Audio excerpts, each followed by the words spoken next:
Genova si prepara a ricordare il crollo del Morandi. Alle 11:36 la città si fermerà ad un mese di distanza dalla tragedia nella quale hanno perso la vita 43 persone. Diversi i momenti previsti per domani. Continua il sostegno delle associazioni dei consumatori per le famiglie sfollate a Genova, previsti anche rimborsi e sostegno economico per le imprese colpite dal crollo. Da lunedì a Chiavari è attivo il frazionamento della sosta oraria, 20 minuti 50 centesimi. Operativa anche una nuova applicazione per telefonini. Il Comune prevede di incassare all'anno 1 milione di euro. Vivere il tempo del Natale in Terra Santa, nei luoghi dove è nato Gesù. Lo propone l'Ufficio Pellegrinaggi della Diocesi. Iscrizioni aperte per un viaggio che si svolgerà dal 26 dicembre al 2 gennaio. Avis e FIAB insieme per promuovere la donazione di sangue e uno stile di vita sano. Biciclettata domenica prossima da Chiavari a San Colombano Certennoli, che apre la settimana della mobilità sostenibile. Buongiorno ai telespettatori delle TG13. Con domani, 14 settembre, sarà trascorso un mese dal crollo del ponte Morandi a Genova, un evento che ha segnato la vita di migliaia di persone, senza dimenticare le 43 vittime che quel giorno hanno perso la vita. In loro ricordo, ma non solo, il capoluogo ligure domani vivrà diversi momenti di commemorazione. Vediamo. Domani a Genova sarà il giorno del ricordo. Ad un mese esatto dal crollo del ponte Morandi la città si fermerà per un minuto. Alle 11:36, orario esatto in cui il viadotto sul Polcevera si è spezzato, trascinando con sé 43 vittime e sconvolgendo quella di centinaia di persone ancora oggi sfollate.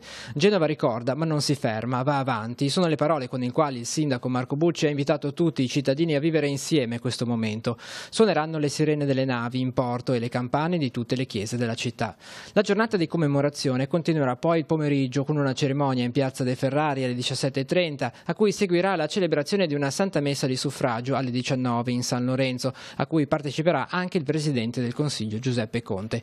Intanto, in attesa del decreto governativo per l'emergenza Genova, ieri sera, fa sapere il Presidente della Regione Liguria Giovanni Toti, c'è stata una lunga telefonata proprio con il Premier Conte. A proposito, è stato fissato per il 25 di settembre l'incidente probatorio per il crollo. Il giudice per le indagini preliminari Nadia Nutini ha mandato l'avviso a 20 indagati e alle 145 parti civili. Quello di fine settembre servirà soltanto a consentire le operazioni di rimozione e catalogazione dei detriti per l'abbattimento dei monconi del viadotto. In un secondo tempo verrà fissato un altro incidente probatorio per stabilire le cause del crollo. Il GIP per questo ha nominato 3 periti. Si tratta del professor Giampaolo Rosati del Politecnico di Milano, il professor Massimo Losa dell'Università di Pisa e il professor Bernard Elsner dell'Ateneo di Zurigo. I 3 docenti sono esperti di tecniche della costruzione e durata dei materiali. Dovranno fare luce sulle cause che hanno portato al crollo alle 11:36 del 14 agosto. E ad un mese dal crollo del ponte Morandi di Genova continuano le iniziative a favore delle famiglie sfollate. Sostegno e aiuto concreto è l'obiettivo dell'Associazione Lega Consumatori Liguria, che ha deciso, grazie ad un numero di volontari, di offrire informazioni e risposte puntuali a tutti gli utenti presso i propri sportelli presenti in tutta la regione e anche in quello di Chiavari, in corso a Sarotti in 2. Sentiamo. In che cosa consiste la vostra azione? Allora, il nostro tentativo per aiutare Genova e i fatti accaduti con questa grave tragedia sono quelli di dare un'informativa piena. Tutti i nostri volontari e sportelli sono a servizio ovviamente gratuitamente per risolvere le problematiche, le burocrazie, dare un orientamento, indicare anche ai soggetti dove si possono muovere, perché per fortuna già ci sono stati i primi atti da parte delle pubbliche amministrazioni e delle società private per venire incontro al problema che hanno avuto gli sfollati e le vittime. Su quali punti si snoda la vostra azione principalmente? Tanto il sostegno alle famiglie. Ci sarà una problematica che si aprirà per gli indennizi, ma la prima cosa che vogliamo dire alle persone è che chi aveva un mutuo, ad esempio, può, grazie a una legge, agli accordi che sono intervenuti con l'associazione dei consumatori, ottenerne la sospensione. Abbiamo visto Carige che l'ha immediatamente messa in opera, abbiamo visto ad esempio anche Banca Intesa che addirittura azzererà per tutto il periodo dell'emergenza le rate e quindi questo è un bel aiuto. Poi ci sono i contributi per chi non ha ricevuto l'alloggio, sono stati deliberati dal Consiglio del Ministro, che varieranno a seconda del nucleo familiare tra 400 e 900 euro. E per chi in famiglia aveva una persona con un portatore di handicap con un grado superiore al 67% ci sarà un incentivo in più di 200 euro mensili. Inoltre, per quanto riguarda poi le utenze, ci stiamo battendo, alcuni sono già intervenuti per ottenere la sospensione dei costi. Ad esempio Fastweb l'abbiamo visto che ha bloccato e rimborserà, sospendendo, stornando oppure magari offrendo delle soluzioni alternative. Queste sono informazioni necessarie alle persone in un momento di difficoltà. Ma non solo utenti e famiglie, anche le imprese coinvolte dal crollo possono accedere a diversi strumenti per il sostegno economico e il rimborso dei danni subiti. È il tema al centro del nostro sportello Economia. Vediamo.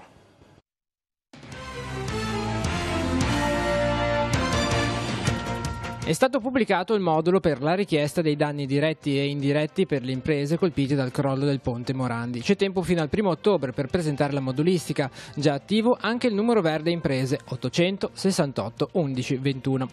È possibile presentare la segnalazione con 2 distinte modalità: attraverso modello cartaceo trasmesso alla Camera di Commercio tramite consegna a mano agli sportelli camerali predisposti, o in via telematica attraverso la piattaforma web Telemaco. La segnalazione deve essere sottoscritta con firma digitale del legale rappresentante dell'impresa o, qualora quest'ultimo ne sia sprovvisto, di un soggetto delegato. L'impresa potrà segnalare danni a beni immobili, fabbricati, macchinari, attrezzature, veicoli, arredi e ancora danni a prodotti finiti, semilavorati, materie prime, scorte e spese tecniche, danni correlati all'interruzione dell'attività e infine danni indiretti subiti dalle attività economiche che non hanno interrotto l'attività.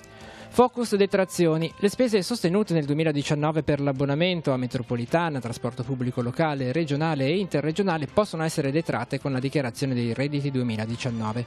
La legge di bilancio 2018 infatti ha introdotto una detrazione IRPEF del 19% per le spese sostenute per l'acquisto degli abbonamenti ai servizi di trasporto pubblico locale, su un costo massimo anno di 250 euro, sia per le spese affrontate dal contribuente che per quelle affrontate per conto dei familiari fiscalmente a carico. Per le detrazioni dovranno essere conservati il titolo di viaggio e la documentazione relativa al pagamento.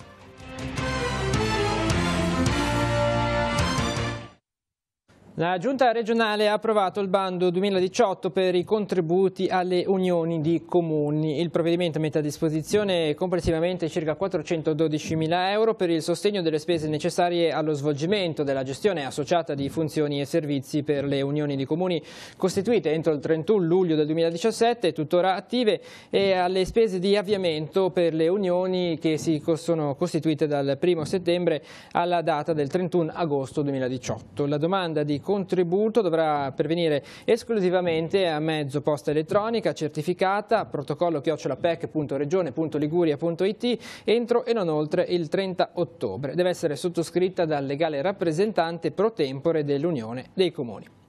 E per la politica amministrativa saranno operative da lunedì prossimo a Chiavari le novità per la sosta a pagamento. Con il passaggio della gestione d'APCOA a Marina Chiavari scatta la possibilità di pagare anche le frazioni orarie attraverso i nuovi parcometri. Sarà attiva anche una nuova applicazione per cellulare. Per il Comune si prevede un incasso annuo di 1 milione di euro che servirà per finanziare la navetta gratuita cittadina e l'abbassamento dell'aliquota IRPEF. Vediamo. Tutto pronto e dopo 20 anni di gestione privata di parcheggi il Comune ha deciso di gestirla in proprio attraverso Marina Chiavari. Quali le novità? Le novità sono che avevamo promesso il frazionamento e così è. E mi spiego meglio, 50 centesimi ogni 20 minuti, in modo che non siamo andati a toccare la tariffa precedente, però abbiamo frazionato. Così anche chi vorrà stare meno nel parcheggio pagherà meno. Nuovi parcometri di ultima generazione con la possibilità anche di resto di pagare con banconote. Sì, anche questa è una novità rispetto a prima. I nuovi parcometri danno il resto e accettano anche banconote in cartacee. E inoltre si potrà pagare all'istante anche la multa. Speriamo che nessuno prenda la multa, però abbiamo la possibilità, schiacciando un apposito pulsante, si pagherà immediatamente la multa e in più ci saranno le varie app che dal telefonino si potrà pagare la sosta e magari uno che si potrà in più dove è a fare commissioni col suo telefonino, digiterà un codice e pagherà, diciamo, il costo aggiuntivo senza prendere nessuna multa. I cittadini, il vantaggio è che pagandosi il parcheggio tutti gli utili e gli introiti vengono riutilizzati sulla città. Si ritiene che ci sia più di 1 milione di euro, diciamo, di plusvalenza, uno legato al fatto che questo sistema non paga l'IVA. Ciò ci consentirà di migliorare la viabilità. Innanzitutto finanziamo gratuitamente la linea C, che è una linea urbana che circola in città, quindi è un sistema di parcheggi e di trasporto che consente di mettere insieme la sosta con la circolazione, e col 1 milione in più miglioreremo le strade e libereremo risorse che verranno utilizzate per abbassare le tasse. Non abbiamo levato occupazione perché gli stessi occupati che erano con APCOA, circa 10 persone sono state, non loro stessi, ma è stata fatta una gara, ci sono 10 persone riassunte a Marina Chiavari. Vivere il tempo del Natale in Terra Santa è quello che propone per la fine dell'anno l'Ufficio Pellegrinaggi della Diocesi di Chiavari. Dal 26 dicembre al 2 gennaio sarà possibile trascorrere il periodo natalizio proprio nei luoghi della nascita di Gesù. Le iscrizioni sono aperte fino al 30 settembre e si ricevono il martedì e il giovedì dalle 10:30 alle 12 negli uffici della Curia a Chiavari o contattando direttamente il direttore dell'ufficio, Don Fabio Mazzino. L'abbiamo intervistato. L'Ufficio Diocesano Pellegrinaggi dà la possibilità di vivere un Natale, questo molto particolare, proprio nei luoghi della nascita di Gesù. Sì, i pellegrinaggi diocesani ritornano con questa, penso, bellissima occasione, cioè celebrare il mistero dell'incarnazione esattamente nel periodo, nel tempo in cui si celebra il Natale di Gesù nei luoghi dell'incarnazione. E quindi con una collaborazione da parte della terra, dei profumi, delle persone, che credo che non sia banale. In che date si svolgerà questo pellegrinaggio interessante? Partiremo subito il giorno di Santo Stefano, il 26, per far rientro 8 giorni dopo, il 2 di gennaio. Finalmente diamo l'occasione, la possibilità a coloro che sono coinvolti nel mondo della scuola, i ragazzi, i genitori, i professori, ecco. Quindi anche proprio una fetta giovanile, con delle occasioni ad hoc proprio per loro. Perché un pellegrinaggio in Terra Santa nel periodo del Natale? Certamente noi andiamo con un obiettivo dichiarato, e cioè crescere nella nostra fede e quindi ritrovare quella freschezza, quella nudità che soltanto la Terra Santa ci può regalare a piene mani. Anzitutto grazie al silenzio. Diamo anche un bello spazio, un bel tempo di meditazione e di silenzio nel deserto di Giuda, oppure il momento così colmo di tenerezza e anche destabilizzante che è la grotta di Nazareth, oppure la condivisione con comunità cristiane presenti e non da ultime, anzi, le nostre Giannelline. Oppure, dico ancora questa, tra le altre, il toccare con mano la pietra del sepolcro di Gesù. Non sono soltanto emozioni superficiali, ma davvero sono capaci di penetrare e dare valore al nostro cammino di fede. Ci vogliamo vedere, si chiama così la serata in comunità organizzata dalle parrocchie di Santa Margherita Ligure, in programma questa sera a partire dalle 19 in Piazza del Sole con la celebrazione della Santa Messa all'aperto. A seguire alle 20 si terrà una cena insieme, in serata previsti giochi e danze in stile Villa Noce. Invitati sono tutti gli animatori, i bambini, i giovanissimi, i volontari e tutti i cittadini interessati. E si aprono invece questa sera alle 21 con il Triduo solenne i festeggiamenti in occasione del Santo Cristo nella Basilica di Santa Maria di Nazareth a Sestri Levante. Le iniziative proseguono domani pomeriggio alle 17 con l'offerta dei fiori dei bambini al Santo Cristo e la merenda sotto il pronao. Sabato alle 21 saranno recitati i primi vespri solenni e la benedizione eucaristica. Alle 22:30 in programma lo spettacolo pirotecnico offerto dagli operatori turistici e i ristoratori della città. Infine domenica alle 11 il Vescovo Monsignor Tanasini celebrerà la Santa Messa. Alle 21 si reciteranno i secondi vespri. Durante tutta la giornata di domenica ci sarà la prima edizione della Fiera del Santo Cristo sul lungomare e in Piazza Matteotti. Siamo ovviamente a Sestri Levante. E torna invece a Chiavari la biciclettata Metti in circolo il tuo cuore, promossa da circa 30 anni dall'Avis e quest'anno per la prima volta in collaborazione con FIAB, con lo scopo di promuovere e sensibilizzare i cittadini sulla salute e sull'importanza della donazione di sangue. L'appuntamento è per domenica 16, il ritrovo alle 8:30 in piazza Gagliardo, piazza dei Pescatori a Chiavari. Vediamo. Stiamo collaborando perché promuoviamo entrambi la stessa cosa, cioè la salute. Noi tramite la biciclettata, perché il primo requisito per essere donatori di sangue è essere in buona salute. Vi aspettiamo numerosi perché per noi è un evento molto importante, come dicevamo promuove la salute e porterà tutta la gente, la popolazione a conoscenza della donazione di sangue. Quanto è importante donare sangue e perché? Il sangue è importante perché non si fabbrica in laboratorio, non si può attualmente produrre, non si può comprare in farmacia, quindi bisogna donarlo. Il 5% della popolazione dona sangue e sostiene il fabbisogno di sangue del 100% della popolazione, questo mi sembra un dato molto importante. Quest'estate c'è stata la tragedia del Ponte Morandi e quindi tante persone sono accorse a donare il sangue, ci hanno chiesto, si sono rivolti a noi per sapere le modalità per farlo.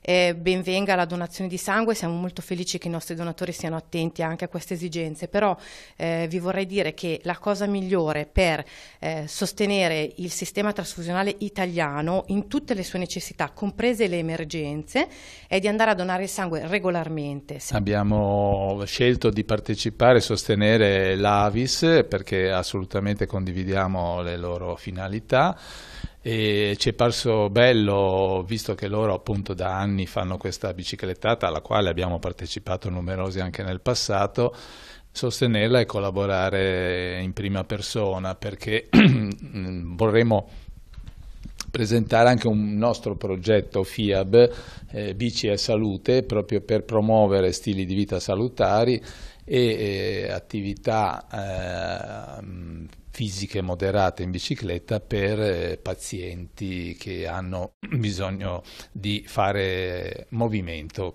Andare in bicicletta fa bene alla salute, appunto con la biciclettata di domenica 16 lo sosteniamo, fa bene all'ambiente e diminuisce la possibilità di incidenti se aumentano i ciclisti.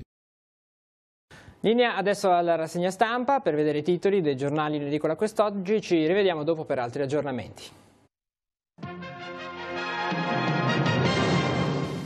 Avvenire titola tutti convocati per combattere la pedofilia. Il Papa chiama a Roma i presidenti delle conferenze episcopali del mondo. La riunione straordinaria in Vaticano dal 21 al 24 febbraio dell'anno prossimo. La CEI intanto prepara nuove linee guida per la prevenzione.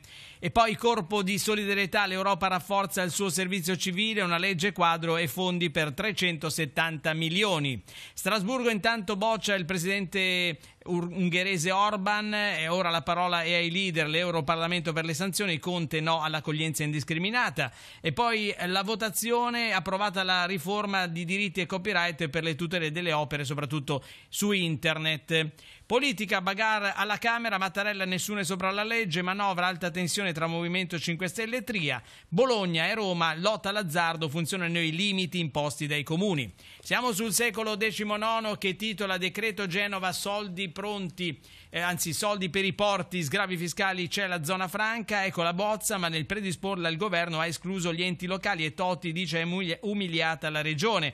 Toninelli, provvedimento oggi in Consiglio dei Ministri, società autostrada tagliata fuori, Italferra con Fincantieri. Intanto le facce dei portuali sulla diga per dire non molliamo. Beffa in aula per la Virtus Entella, i giudici sportivi dicono Serie C Chiavaresi lunedì, quindi all'esordio della serie della Lega Pro.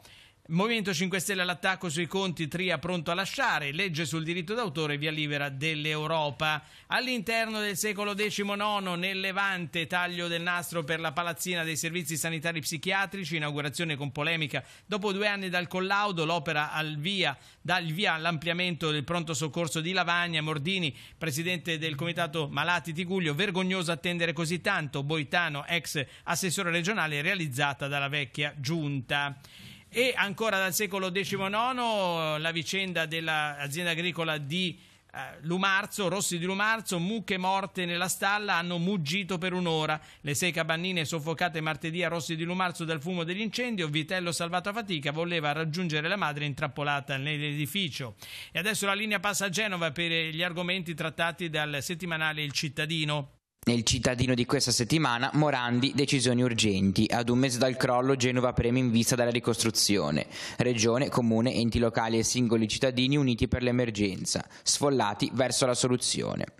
Venerdì 14 settembre la preghiera e il ricordo. Alle ore 11.36 commemorazione delle vittime a Ponte Morandi. Suono a lutto delle campane in tutte le chiese e delle sirene delle navi e dei mezzi pubblici. Minuto di silenzio in città alle ore 17.30 in piazza De Ferrari. Commemorazione delle vittime, racconti e testimonianze su Ponte Morandi, alla presenza delle autorità civili e religiose. Alle ore 19 in cattedrale Santa Messa di memoria delle vittime, presieduta da Monsignor Nicolò Anselmi, vescovo ausiliare, concelebrata dai sacerdoti dell'arcidiocesi. Per altre notizie all'interno del giornale visitate il nostro sito www.ilcittadino.ge.it. Grazie.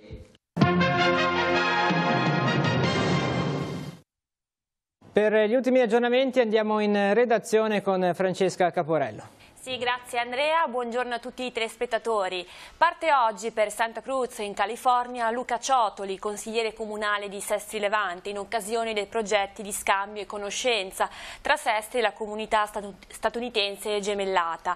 L'obiettivo è quello di rinsaldare i rapporti con una città che ha accolto moltissimi cittadini sestresi, in particolare di Riva Trigoso, i quali hanno formato una vera e propria colonia in città e fatto anche molta fortuna, soprattutto nel settore della pesca e della ristorazione.